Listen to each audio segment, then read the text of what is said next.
Assalamualaikum warahmatullahi wabarakatuh. Perkenalkan, nama saya Pinky Septia Putri dengan NIM A1A32586. Nah, baiklah, pada kali ini saya akan menjelaskan mengenai hasil wawancara yang telah saya laksanakan di Dewan Perwakilan Cabang Partai PKS. Nah, baiklah, yang pertama di sini saya akan menjelaskan mengenai analisis strategi Partai PKS pada pemilu tahun 2024.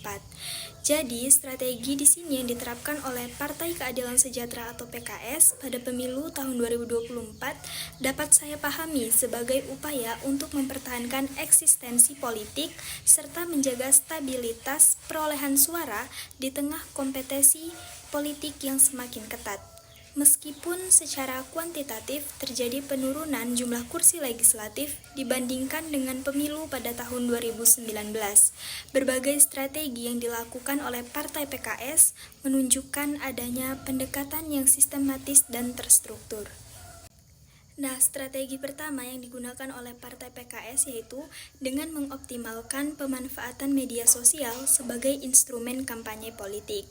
Dalam konteks perkembangan teknologi, informasi, media sosial, kini menjadi sarana yang efektif untuk menjangkau pemilih secara luas, khususnya yaitu kaum generasi muda. Partai PKS memproduksi konten kampanye yang bersifat informatif sekaligus persuasif dengan menampilkan visual yang menarik dan bahasa yang komunikatif. Strategi ini bertujuan untuk membangun citra partai positif serta meningkatkan kedekatan emosional dalam masyarakat. Selain itu, pendekatan digital ini juga dinilai lebih efisien dari segi biaya dan memiliki jangkauan yang lebih luas dibandingkan dengan metode kampanye konvensional. Strategi yang kedua yaitu dilihat dari aspek rekrutmen politik. PKS ini menitik beratkan pada pemilihan calon legislatif yang memiliki modal sosial yang kuat, di mana modal sosial dalam hal ini mencakup jaringan relasi yang cukup luas, tingkat keterkenalan di masyarakat, serta pengalaman sebagai aktivis atau tokoh komunitas. Calon legislatif yang memiliki kedekatan dengan masyarakat cenderung lebih mudah memperoleh kepercayaan publik. Nah, oleh karena itu, strategi ini menjadi penting dalam Partai PKS karena sebagai sistem pemilu yang menekankan pada popularitas dan elektabilitas individu kandidat. Yang ketiga yaitu PKS secara konsisten membangun branding politik sebagai partai yang religius, disiplin, dan terorganisir dengan baik. Citra inilah yang ditampilkan melalui berbagai aktivitas kader maupun program partai yang berorientasi pada nilai-nilai kemanusiaan dan juga kepedulian sosial. Branding tersebut tidak hanya berfungsi untuk menarik pemilih baru, tetapi juga untuk mempertahankan basis pemilih loyal yang telah terbentuk sebelumnya. Dalam konteks ini, identitas ideologis partai menjadi salah satu kekuatan utama PKS. Strategi yang keempat yaitu mengenai kekuatan utama PKS yang terletak pada sistem kaderisasi yang berkelanjutan dan juga terstruktur. Nah, jadi kader-kader PKS ini dibina secara intensif melalui berbagai program internal sehingga memiliki militansi dan loyalitas yang tinggi terhadap partai. Strategi yang kelima yaitu dilihat dari sisi kelembagaan. Jadi, Partai PKS menerapkan manajemen organisasi yang relatif stabil dengan sistem regeneralisasi kepemimpinan yang rutin.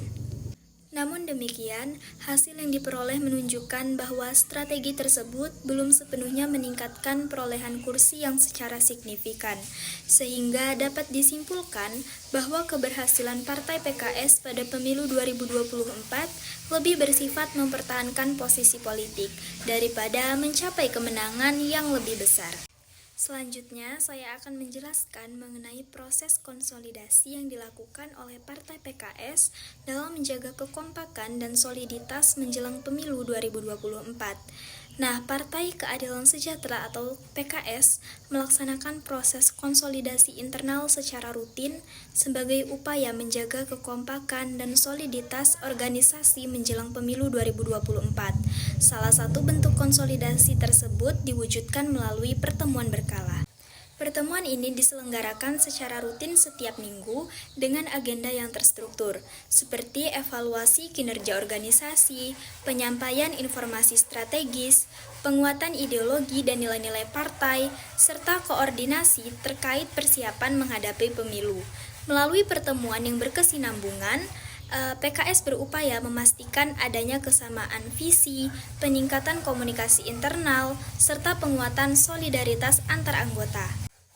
Selanjutnya, saya akan menjelaskan mengenai segmentasi atau pemetaan masyarakat oleh Partai PKS. Yang pertama yaitu bersifat fleksibel dan juga kontekstual.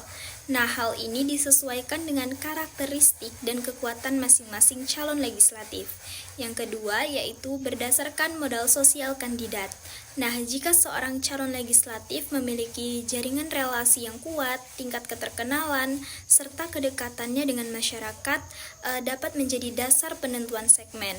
Yang ketiga yaitu mengutamakan kontribusi sosial. Jika calon legislatif terkenal sebagai kandidat yang aktif dalam kegiatan, maka dapat mempermudah masyarakat dalam menentukan basis pemilihnya. Yang keempat yaitu pemetaan berdasarkan potensi kader. Memiliki latar belakang, pengalaman, dan keahlian kader yang dijadikan sebagai dasar dalam menentukan segmen yang dituju. Yang kelima yaitu penyesuaian dengan karakteristik pemilih. Jadi, segmen masyarakat dipilih sesuai dengan basic atau latar belakang calon legislatif. Yang keenam yaitu melalui pendekatan berbasis kedekatan sosial, di mana strategi kampanye lebih personal karena menyasar kelompok yang sudah memiliki hubungan dengan kandidat. Selanjutnya yaitu saya akan menjelaskan mengenai target utama PKS pada pemilu tahun 2024.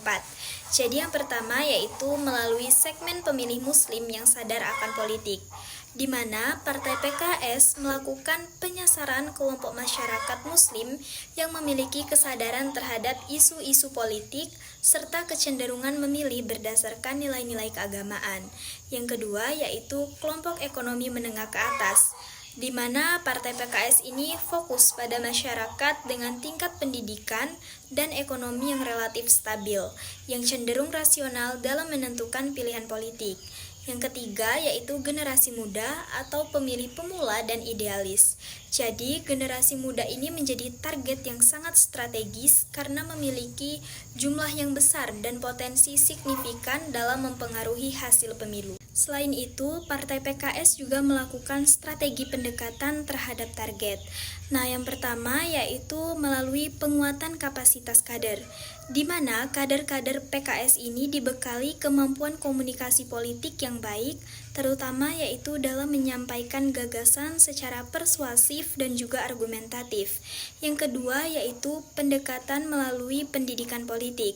Nah, Partai PKS memberikan pemahaman kepada generasi muda terkait pentingnya partisipasi politik dan juga peran aktif dalam demokrasi. Yang ketiga yaitu penyesuaian metode dengan nilai-nilai syariat, di mana seluruh aktivitas dan pendekatan tetap berlandaskan pada norma dan nilai keislaman yang menjadi identitas partai. Nah, selanjutnya saya akan menjelaskan mengenai pencitraan Partai PKS, baik citra partai dan juga kandidat. Nah, citra partai yang pertama yaitu citra sebagai partai peduli. Ini ditunjukkan melalui keterlibatan aktif dalam kegiatan sosial, terutama yaitu saat terjadi bencana serta respon terhadap berbagai permasalahan masyarakat. Yang kedua yaitu citra sebagai partai bersih. Di sini Partai PKS sangat menjaga integritas kader dan calon legislatif agar terhindar dari tindakan yang melanggar hukum seperti korupsi. Yang ketiga yaitu citra sebagai partai profesional.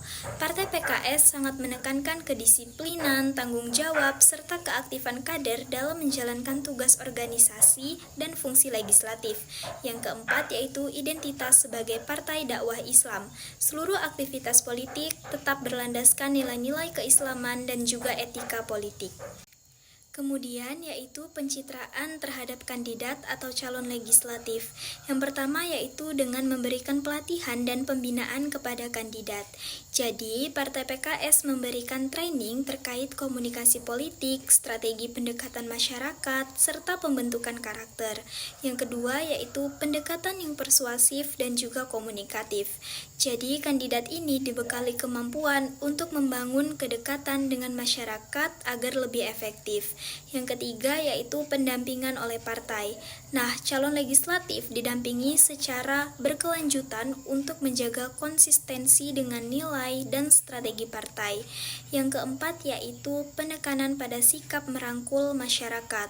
Nah, kandidat ini diarahkan untuk selalu hadir, mendampingi, dan juga berinteraksi langsung dengan masyarakat. Baiklah, cukup sekian penjelasan dari saya. Mohon maaf apabila terdapat kesalahan dalam penyebutan kata. Saya akhiri. Wassalamualaikum warahmatullahi wabarakatuh.